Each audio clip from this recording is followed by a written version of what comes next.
White House for a working visit. The two leaders will discuss trade and regional security. This will be the 13th head of state visit of President Trump's term already. At the border, President Trump continues to deliver on his promise to make America safe again. The Wall Street Journal captured the Trump effect in a recent article. Border crossings grind to a halt as Trump's tough policies take hold. U.S. Customs and Border Protection recorded its lowest southwest border crossings in history in March, and we're seeing the same successes at our northern border. Here's how the New York Post put it. Northern border sector previously overrun by illegal migrants sees dramatic drop in crossings. We haven't seen anyone since November, end quote. According to U.S. Customs and Border Protection, just 54 illegal aliens were apprehended in the Swanton sector of our northern border, which stretches more than 300 miles in March. This is a drastic 95% drop from the more than 1,000 border crossings that were caught in March 2024. This is a main hotspot area that recorded more than 80% of all apprehensions along the northern border during the 2024 fiscal year. And new reporting from the Washington Times fully highlights the difference in Joe Biden's disgraceful approach to the border compared to President Trump's. Under Trump, border catch and release has dropped 99.99% from worst Biden month. You can't get much better than that. This statistic in particular is astounding. Border Patrol agents caught and immediately released 189,604 illegal aliens into the United States in December 2023 at the height of the Biden border crisis. But under President Trump, Border Patrol agents caught and released only 20 illegal aliens into the U.S. in the month of February. Thanks to President Trump, operational control of the border is becoming a reality, and the administration's historic enforcement measures are yielding huge results. Illegal aliens are finally getting the blunt message. If you cross the border illegally, you will be swiftly deported and never return to the United States of America. Efforts to arrest the criminal illegal alien invaders are continuing to ramp up. ICE Chicago arrested a Mexican national convicted of predatory sexual assault of a child in Cook County, Illinois. This week, ICE Denver arrested a Mexican national convicted of sexual assault of a child in Houston County, Texas. ICE Miami arrested a Nicaraguan convicted of aggravated battery in Hillsborough County, Florida. ICE Houston arrested a Salvadorian national convicted of attempted sexual assault of a child in escape in Dallas County, Texas. And ICE Chicago arrested a Mexican national convicted of aggravated sexual abuse of a minor in Illinois. Despite the Democrats' insane objections, President Trump will continue to embolden law enforcement officers to arrest dangerous legal alien criminals and keep our communities safe. And also thanks to President Trump's America First economic approach, investments continue to pour into our country. Swiss pharmaceuticals company announced they will be investing $50 billion in the United States over the next 5 years, creating 12,000 new quality jobs. Regeneron Pharmaceuticals also agreed to pay Fujifilm Technologies more than $3 billion over the next decade to help manufacture its medicines in the United States. It's a top priority for President Trump to ensure we are producing critical medicines and pharmaceutical drugs right here in America, and that is exactly what we continue to see happen every day. In other news, the Trump administration has announced we will put an end to Joe Biden's illegal student loan bailout attempts. No student loan has been referred to collection since March of 2020. That comes to an end. On May 5th, the Department of Education will resume involuntary collections for borrowers with defaulted federal student loans. The student loan portfolio controlled by the federal government is nearly $1.6 trillion, but fewer than 4 out of 10 borrowers are in repayment. This is unsustainable, unfair, and a huge liability for American taxpayers. Debt cannot be wiped away. It just ends up getting transferred to others. So why should Americans who didn't go to college or went to college and responsibly paid back their loans pay for the student loans of other Americans? The Trump administration will never force taxpayers to pay student loan debts that don't belong to them. Student loan borrowers need clarity, and we're finally giving it to them. Borrowers will now be clearly expected to repay their loans, and those who default on their loan obligations will face involuntary collections. The government can and will collect defaulted federal student loan debt by withholding money from borrowers, tax refunds, federal pensions, and even their wages. America is $36 trillion in debt. We must get our fiscal house in order and restore common sense to our country. If you take out a loan, you have to pay it back. It's very simple. President Trump will not kick the can down the road anymore. Before we open it up to questions today, I want to commend our pool photographer who is in the room with us today. ABC News photojournalist Melissa Young is retiring after 44 incredible years on the job, covering here at the White House.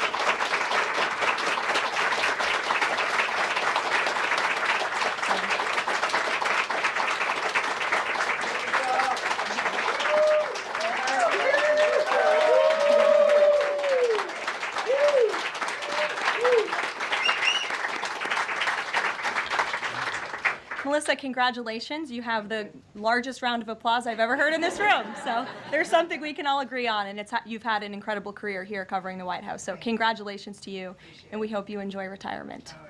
I'm sure you will.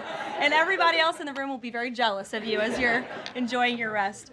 All right, let's get to it. We have an individual in our new media seat today. His name is Tim Pool. He's a political commentator and a media entrepreneur with millions of followers, a very big platform. Currently hosts Timcast IRL, a daily news and discussions show, and The Culture War, a weekly podcast exploring cultural and political issues.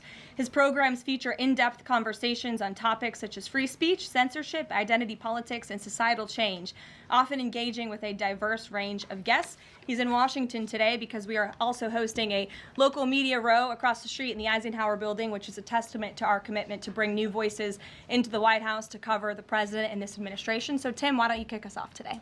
Yes. Many of the news organizations that are represented in this room have marched in lockstep on false narratives, such as the Very Fine People hoax, the Covington smear, and now what's being called the Maryland Man hoax, where an MS-13 gang member adjudicated by 2 different judges, I believe, is just simply being referred to as a Maryland Man over and over again. Now, in an effort from the White House to expand access to new companies, you've created this new media seat. So I'm wondering if you can comment on following this expansion, you've had numerous outlets disparage the companies that you've had sit here, as well as the reporters. I'm wondering if you could comment on the unprofessional behavior, as well as elaborate if there's any plans to expand access to new companies. Sure. Well, we certainly welcome diverse viewpoints in this room, which is one of the reasons we have you in here, and there's many new faces in this room in comparison to the previous administrations.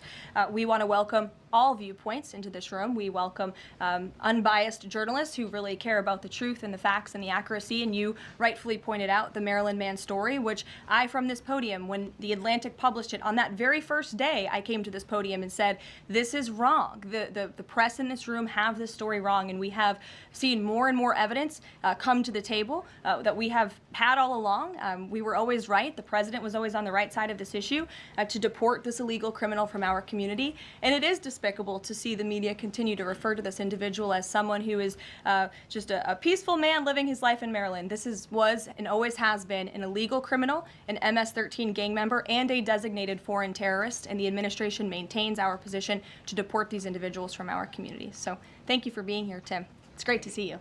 Thank you. Dasha, why don't you kick us off? Thank you, Karoline. You're welcome. I really appreciate it. I have 2 questions, one on the Pentagon and another on the economy.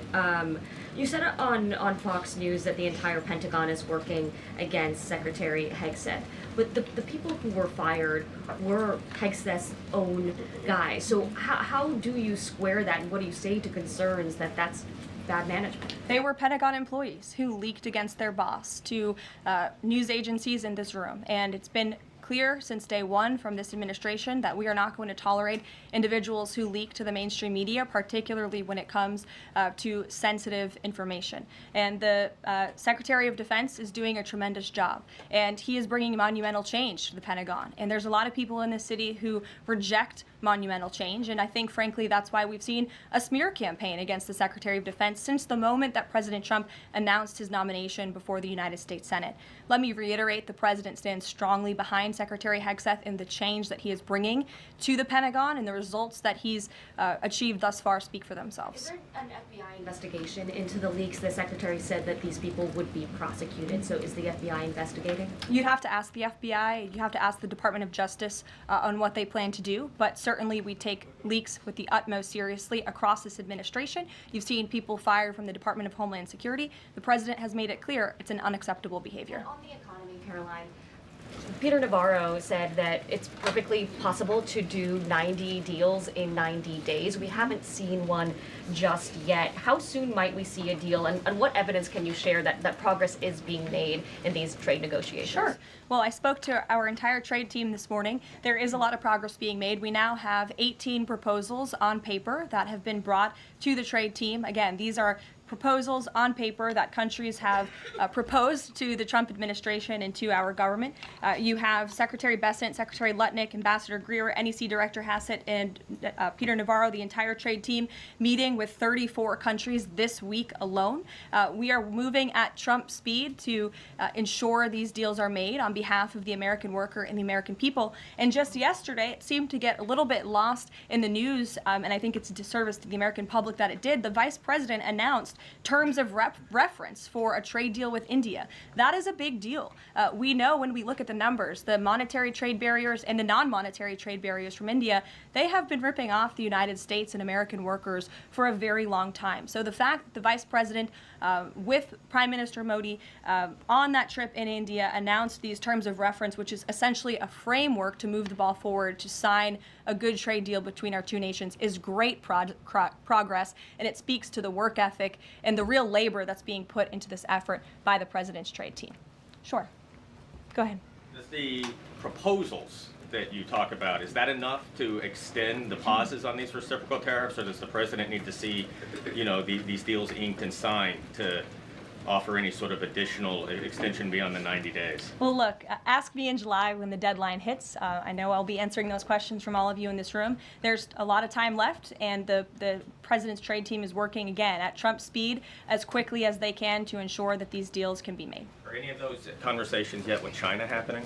I actually do have something to share on that. I asked the president about this before coming out here, and he wanted me to share with all of you that we're doing very well in respect to a potential trade deal with China. As I mentioned, there have now been 18 proposals in more than 100 countries around the world who are wanting to make a deal with the United States of America, and the president and the administration are setting the stage for a deal with China. So we feel everyone involved wants to see a trade deal happen, and the ball is moving in the right direction.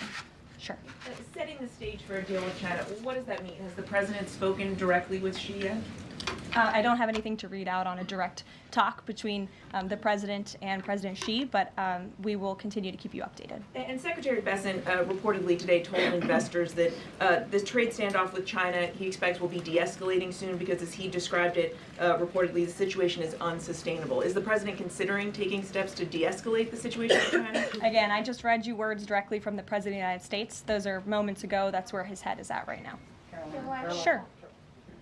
Caroline, I had two questions, one on immigration and one on China. First on immigration. Roughly how many illegal immigrants and aliens do we have in our country, and how many does the administration plan on deporting? Sure. Well, you'd have to ask the Department of Homeland Security for a specific number, but we suspect it's definitely in the millions, perhaps upwards of 20 million people that were allowed into the country illegally by the previous administration. And the president and his team are focused on deporting as many as we possibly can, and they are moving as quickly as possible. The president's team has made it clear we need more funding from Congress to do more. We need more ICE agents out on the ground doing this very important work. And we also need rogue district court judges to stop acting as judicial activists, trying to block the administration from deporting illegal criminals from our nation's interior. Absolutely. The American public elected the president to do this, and he's following through with that promise. And we have over 250,000 Chinese nationals in our country right now on student visas. Does the administration believe there's any national security concern when it comes to those over 250,000 Chinese nationals in our country? Well, as you know, when it comes to foreign visas, the Secretary of State has the right to revoke visas of those who we feel are acting in a adversarial way to our foreign policy interests here in the United States. He has that authority according to the Immigration and Nationality Act. So I would defer you to the State Department for any individual case, but they are looking at individuals who are given the privilege of being on a visa in our country, and if they are acting, again, adversarial to our foreign policy interests, their visa can be revoked, and they should be aware of that. Karoline. Sure, go ahead. Yes. I'm calling on you. Thank you, Caroline. You're welcome. Over the last few weeks, several countries have warned their citizens about travel to the U.S., and the Department of Commerce's own stats know that show that from a lot of countries, the number of visitors is falling. Does the White House have any message for people that might be reconsidering business or tourism travel to the U.S.? Where did you see that report? With the statistics coming from the Department of Commerce, Said what? It's That- hard to hear you. Sorry. that visitors from a lot of countries have fallen in the last 3 months. I'd have to look at that report to comment on the merits of it. I think most people around the world recognize the United States of America is a great place to do business. It's a beautiful place to visit, and they should certainly come here because it's a much safer country than it was 4 years ago under the previous president. Libby, good to see you. A question about this upcoming announcement from HHS to ban food dyes. During the first week of the administration, the FDA announced that it's pulling its plan to ban menthol cigarettes. So 2 questions for you. How do you square a ban on menthol cigarettes being pulled and then announcing this ban on food dyes? And then how does the president feel about this upcoming ban that RFK is going to announce? Sure. Well, look, the Secretary of Health and Human Services, the president nominated him because he trusts him to make this country healthy again. It's not just a slogan, it really is a movement that has broken ground across the country. There's millions of people who believe in RFK Jr., Secretary Kennedy, and what he's doing. I don't want to get ahead of HHS with this historic announcement later and the details of it, but obviously the Secretary feels that he has reason and evidence to announce the ban on artificial dyes later, and I'll let him speak to that this afternoon. Phil. The president started the process of reclassifying more than 50,000 federal employees as Schedule F.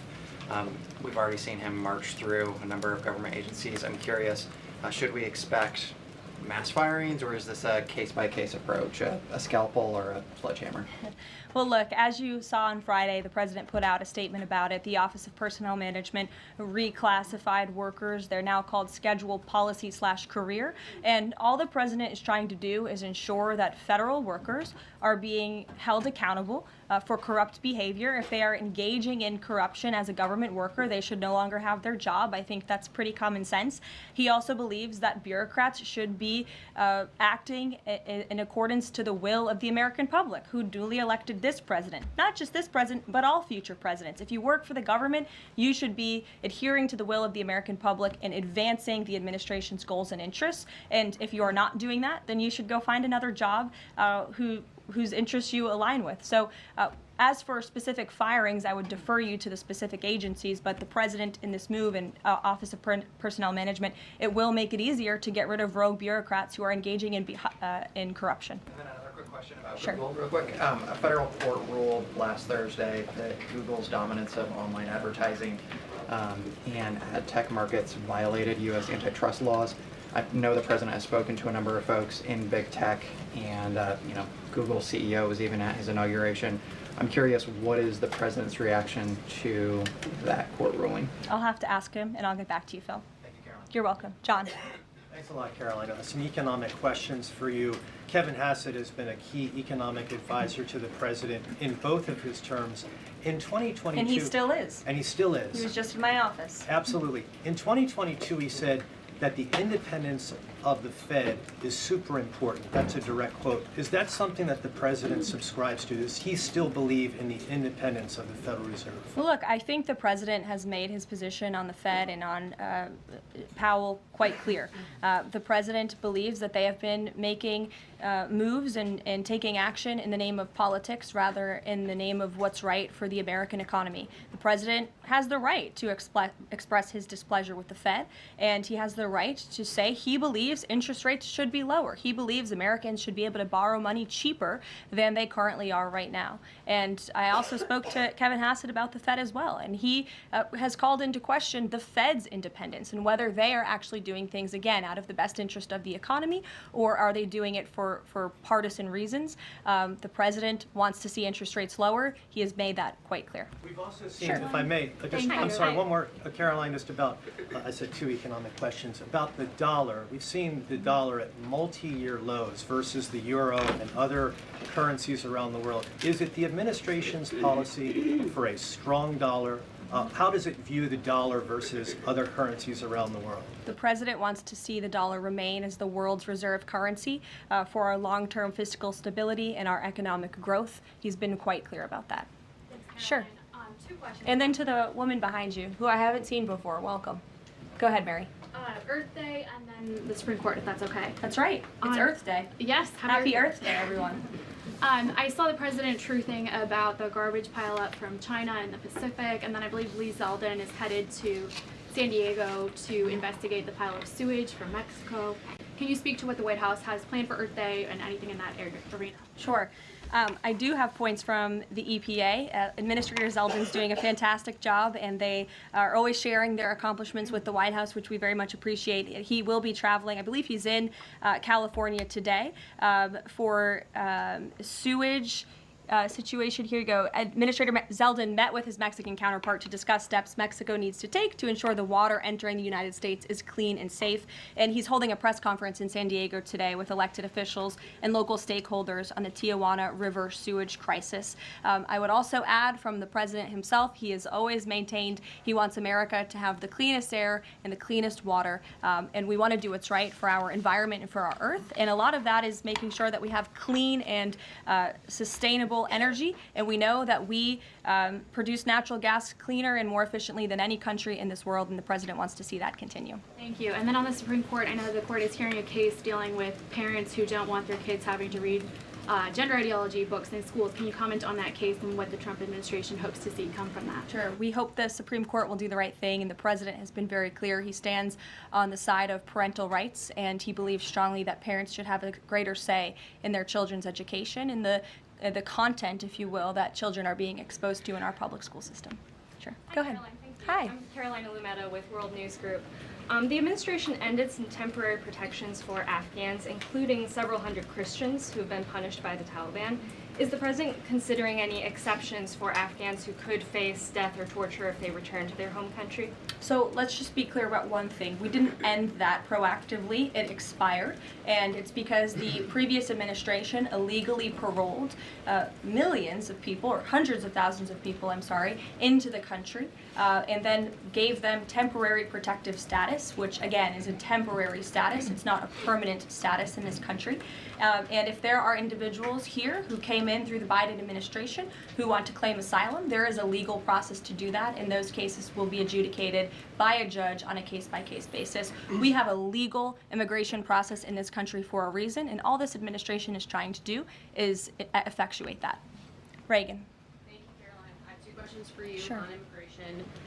March deportation numbers were down slightly from the same time period last year. SCOTUS recently ordered a pause on deporting Trinidad members with the Alien Enemies Act. I'm curious what other tools the administration is looking at to boost those deportation numbers. Sure. Well, we are obviously complying with the court's order. However, it was a temporary pause. The Supreme Court basically said, sit tight, and they will follow up with an order, and we're confident that the Supreme Court will rule on the side of law and recognize the president absolutely has the executive authority to deport foreign terrorists from our nation's interior under the Alien Enemies Act.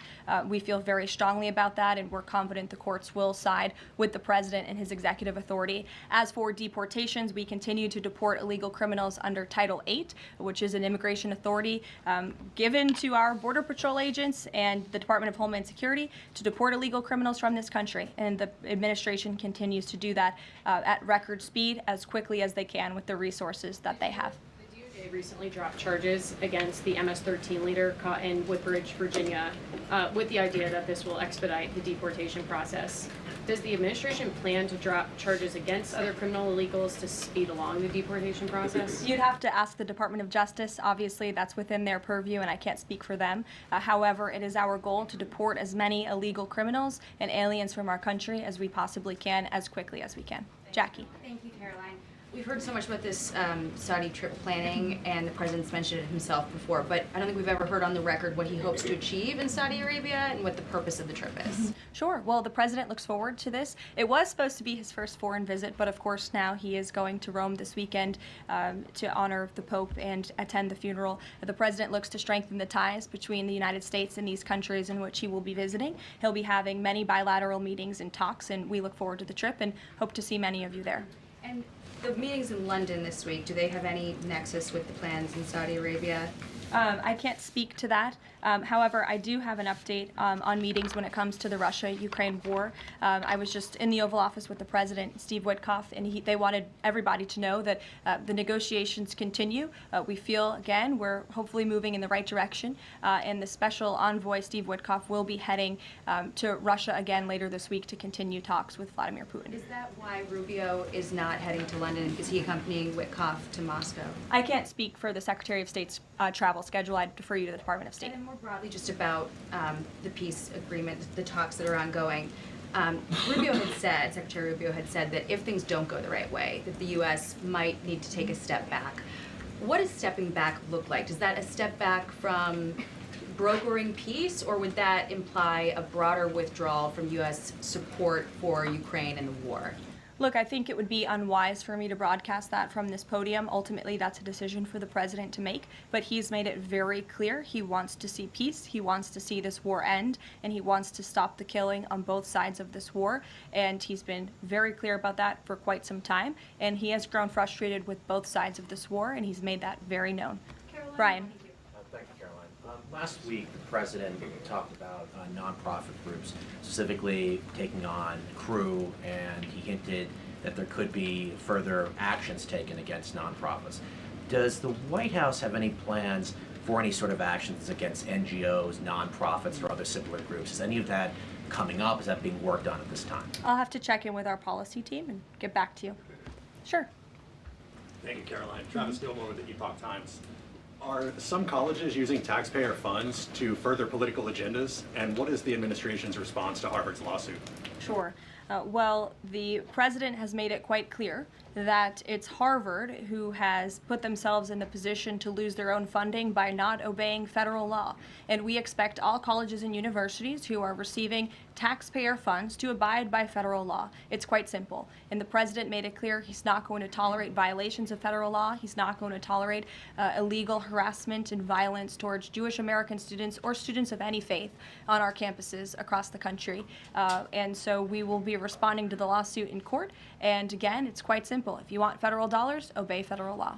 And just to quickly follow up on Sure. China, any response to reports that China is targeting U.S. trade allies with potential retaliatory measures for supporting U.S. agendas? I think the numbers and the sheer number of countries that have reached out to the United States and reached out to this administration to cut good trade deals speak for themselves. The entire world knows that they need the United States of America and they want to do business here, and so we'll stay focused on cutting good trade deals on behalf of the American worker. Stephanie. Thank you, Caroline. Can you give us any additional details from the president's call with Netanyahu today?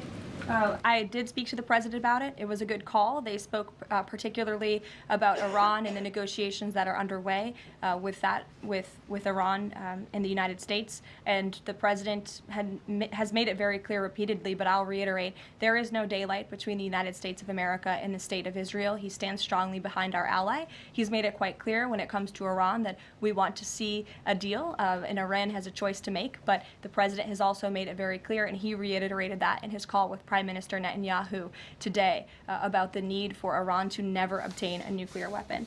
I do have one more bit of news that I would like to share with all of you. Just give me 1 second to find it. And it's in regards to the terrorist attack that took place in India earlier today. The president has been briefed by the National Security Advisor, and he's being kept up to speed as more facts are learned.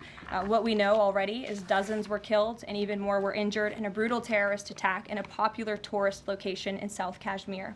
President Trump will be speaking with Prime Minister Modi as soon as he possibly can to express his heartfelt condolences for those lost. And our prayers are with those injured and our nation's support for our ally India. These types of horrific events by terrorists are why those of us who work for peace and stability in the world continue our mission. So